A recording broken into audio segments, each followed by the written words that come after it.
Edo gives Okpebholo 48 hours to back looting claims with evidence. Okpebholo don't enter first challenge. I remember that about 2 days ago, Okpebholo came out to shout that there's a massive last-minute looting going on in Obaseki's government, in Edo State Government House, ahead of the handover to him. So, and after crying out, a lot of people came out to say, how? Is there any evidence? You just started crying foul when you've not started. So very soon now you start blaming PDP for all the mistakes that you will make in office.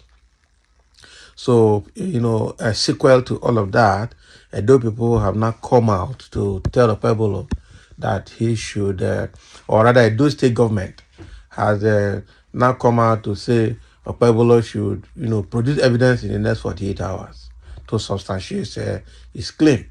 So this one now is the first challenge. We will know whether he was creating propaganda or he was saying the truth. Let's dive into the details.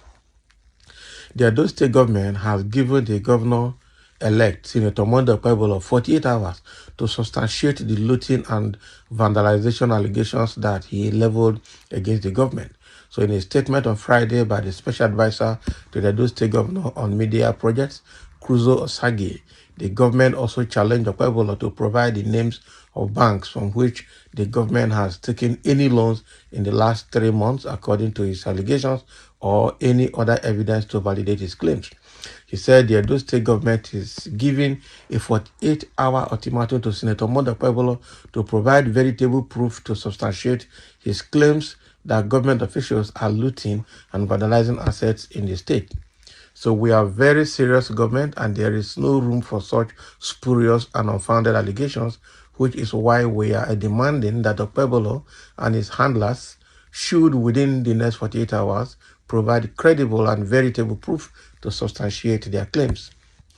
Now one chance they want. So Okpebholo must understand that the business of governance in Edo is very serious, and the office of governor is not for palace jesters.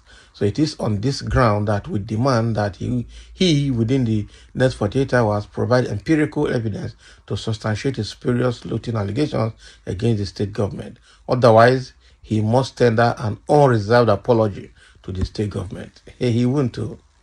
I'm telling you. So on Wednesday, Okpebholo, through his special assistant on media, Godswill Inegbelaso, raised alarm over the alleged looting of government funds and properties by officials of the outgoing administration led by Governor Godwin Obaseki. So he called on banks to halt the granting of loans to the state government during the transition period. The governor-elect also called on Economic and Financial Crimes Commission (EFCC) and the Department of State Services (DSS) to carry out a thorough investigation into the matter. So the statement reads, "With great shock, we regret the widespread report of looting of government funds and properties by officials of the outgoing administration from the Government House, Benin City." So it is said that barely 1 month to hand over, the outgoing administration of Governor Godwin Obaseki is still allegedly obtaining loans from banks and other financial institutions under very shady headings. So we are also aware of the massive looting and vandalization of properties, including vehicles, furniture, gadgets, household utensils, and even carpets from offices and residents of the Edo State government.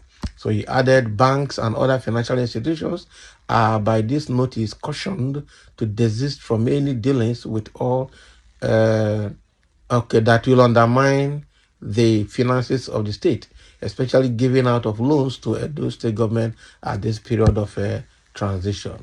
Okpebholo will assume office on November 12th following the handover ceremony. Can you imagine?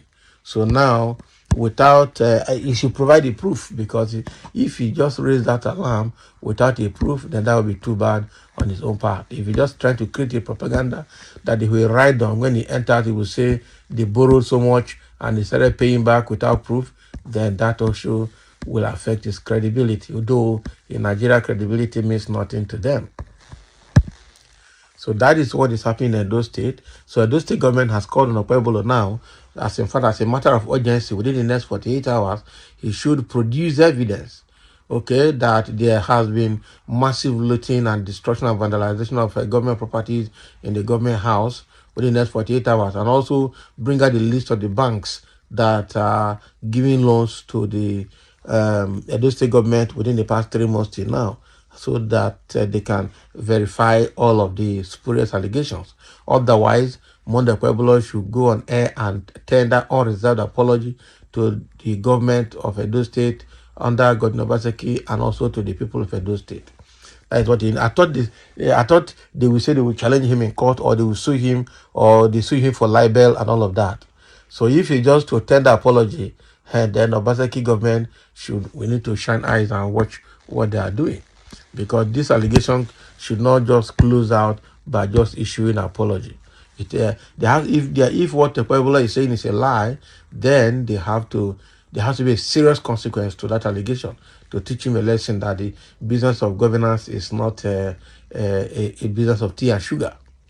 Okay? And there's always saying he is the governor waiting to be sworn in, but he will have access to the records when he resumes. Hold your breath. Exactly. So let him get into office when he gets there. So are you not saying PDP should not talk, or PDP should hold him down, or Okpebholo should not worry now? Let him get office and see the record before he will start shouting. I don't know which one this one is talking to, but I believe probably he's telling Obaseki's group not to worry. Let Okpebholo come in and see for himself. Okay, or Okpebholo should not worry. Wait until he is sworn in, and then he will see things for himself by the records that he will receive. So, but the truth is, they need to put record straight.